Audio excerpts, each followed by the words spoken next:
सर्वप्रथम उबाटा सेना आणि उद्धव ठाकरेजीला हे प्रश्न आहे का हे तुमचं ऑफिशियल स्टेटमेंट आहे की कमाटीपुरामध्ये धंदा करते जे लोक तिथे सभ्य आहे आणि राहतात, व्यापारी असो, जैन समाज असो, साऊथ इंडियन्स असो, मराठी स्थानिक असो, ते धंदाच करते तिथे का?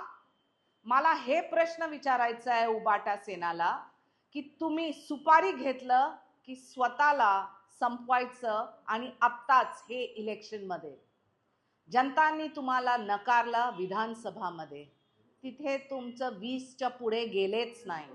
स्थानिक स्वराजमध्ये तुमचं सिंगल डिजिट आहे आणि आत्ता तुम्ही बघा की 16 जानेवारीला तुम्हाला घर बसायला संदेश देणार आणि हे सुपारी जे आहे संजय राऊतनी घेतलं की उबाटाला नक्कीच आता पूर्णच क्लोज चॅप्टर करायचं. जिथे तुम्ही महिलांचा सन्मान नाही करतात तिथे आहे आमचे नेता आदरणीय एकनाथजी शिंदे.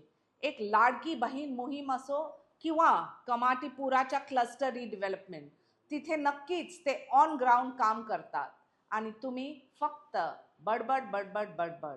परंतु एक सडक छाप व्यक्ती ज्यांनी एक सडक छाप असं बयान दिलं त्यांना 16 तारीखला नक्कीच महिला जे आहे मा मुंबादेवीचा आशीर्वाद घेऊन ते त्यांची बंदी करणार आणि हमेशसाठी.